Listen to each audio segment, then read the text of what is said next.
Upgrades.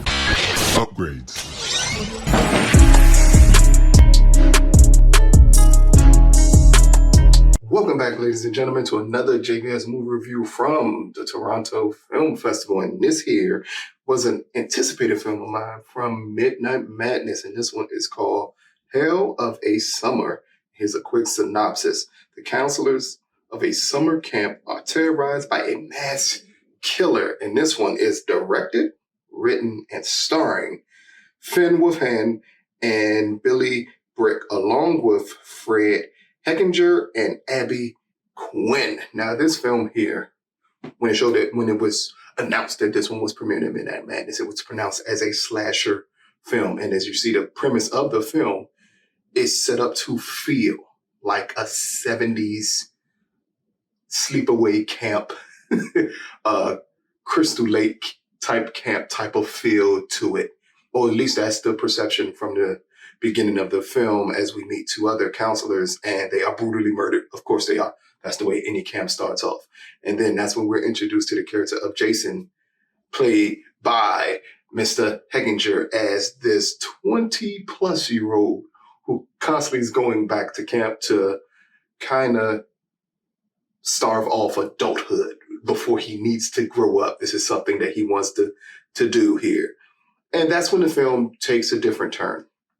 Once we get Jason there and the rest of the young counselors arrive, what is perceived to be set up as a horror slasher film becomes a scary movie type of horror spoof. Because that's what Hell of a Summer is. Hell of a Summer is a comedy more than it is anyone's horror. Yes, there are gory moments that happen in it. It's set up for a few jump scares, not that many. But in the end, it's still a comedy more than anything else.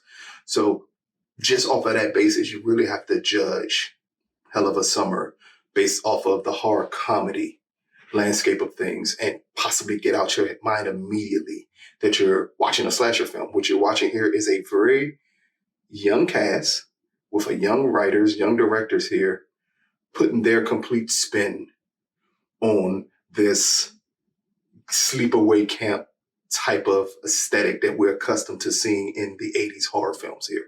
So again, once we introduce all the counselors, we get to the point of just them meeting each other, just them being around each other. This is where I think Finn and Billy do a great job at setting up each character individually.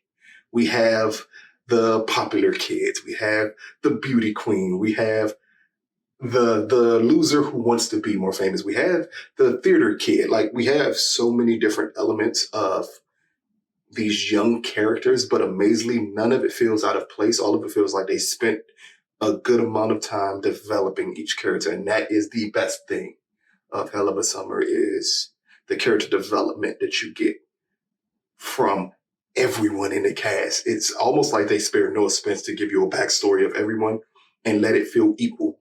So as much as Finn being the huge star that he is based off of this cast, this is still an ensemble piece as a horror slasher comedy film.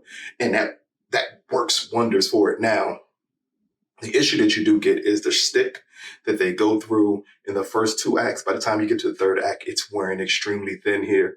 The reveal of the big killer reveal that you get from every horror movie here feels a tad bit lazy when you get that reveal, but it doesn't take away the comedy aspects of this film. Again, this is going to depend on how much do you like comedy in your slasher films. If you are irritated by this film, comedy aspects, because it's kind of childish at times, I think it's going to take you completely out this movie and you're not going to want to sit through and watch it, even though this is a very quick and short watch. It really gets to the point rather quickly of what the point of this film is, which is a positive. But in the end, the movie struggles with a third act that once the killers are revealed, it just becomes extra silly. The characters, while interesting at first, especially the introduction to all the characters, they make some of the worst decisions in horror movie history, even as it pertains to comedy, because some of the decisions are made to progress the comedic element of the film and not necessarily progress the horror element of the film. And then that's when it can lose people who are truly horror movie fans who thought they were going to see this film as a slasher film, and instead you end up with a scary movie, which I think can turn some people off here.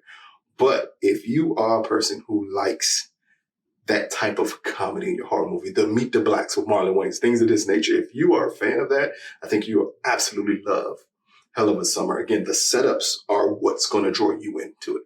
For these two gentlemen to be so young and for them to direct this film and to write this film shows a level of talent that you don't normally get from younger actors. And it's displayed on film, just the way they shoot it, the way the camera adjusts to their co-workers in this story, in this film, is amazing. That is the crux of making this film good, is that the cast feels like they're always having fun. And that can bring a level of enjoyment and also make you forget that in the end, the plot is very simple. You kind of see everything coming a mile away. But what you're here for is the relationship of the kids on screen. And this one kid who sticks out because he's clearly an adult in this situation that he shouldn't be into, but it's also a coming of age story for the character of Jason as he's attempting to realize that maybe it's time to be the adult. Maybe it's time to grow up. And the point that they use a slapstick horror sleepaway camp type of film to show growth of a character of realizing that it's time to leave childish things alone is rather impressive. So, Hell of a Summer, brought to you from the Toronto Film Festival. Out of a possible 10, I'm going to give Hell of a Summer a 6.5 out of 10. I was expecting a slasher film. That's what I wanted here. I was not expecting a full-on comedy. I did not look at any material beforehand. All I knew is the basic basis of the film, nothing else. So I was expecting a film a little different than what I got, but it didn't take away my enjoyment from what was shown on screen. Again, the biggest issue is that the plot is very simple here. By the time the third act comes around, the story drags on too far, and that can really take you out of it. Even though it's a short watch, it still feels like it's about 15 minutes too long here because of the stick and how much it just runs its course. But in the end, it's still something you can sit down, enjoy, especially again, if you're a fan of comedy, if you're a fan of horror comedies, this is a really good entry into that market that people should check out. So check it out once it drops. When does it drop? Don't know yet because we're at the Toronto Film Festival. I had a slice I did when this movie drops, but when it drops, check it out. Let us know what you think. This has been another JVS movie review from the Toronto Film Festival. Peace, people.